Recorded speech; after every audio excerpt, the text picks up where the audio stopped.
انجمین نمایشگاه بین‌المللی صنعت ساخت و ساز فناورانه موسوم به روسپیل 2024 در مسکو امسال در حالی برگزار شد که شرکت‌های دانش بنیان ایرانی جدیدترین دستاوردهای خود را در زمینه ساختمان‌های هوشمند و دوستدار محیط زیست ارائه کردند که حاصل آن امضای 2 تفاهم‌نامه با شرکت‌های روسی بود.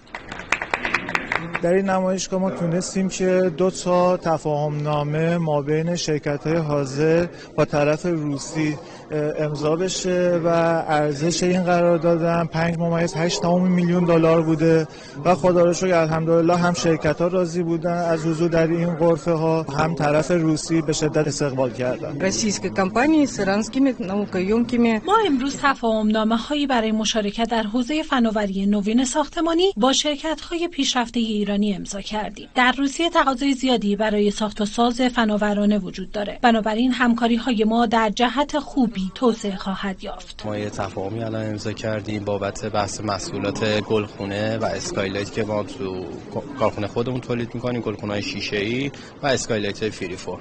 در حوزه واقعیت افزوده همکاری با هم داشتیم که بتونیم تکنولوژی خودمون رو بین 2 شرکت انتقال بدیم. نیاز روسیه به محصولات فناورانه به ویژه در حوزه ساخت و ساز فرصت مناسبی برای شرکت‌های نوآور ایرانی فراهم کرده تا سهم خود را از بازار این کشور افزایش دهند. اینجا بحث کاهش مصرف انرژی خیلی مهمه در کشور روسیه به علت قیمت بالای انرژی و از اون طرف هم ساختمان‌های دوستدار محیط زیست الان در حال گسترش در بازار روسیه. ما تونستیم ساختمان‌هایی رو اینجا ارائه کنیم که در عین اینکه سیوینگ انرژی بالایی دارن دوستدار محیط زیست هستن. این نمایشگاه همچنین فرصتی برای توسعه همکاری‌های فناورانه با شرکای روسی بود.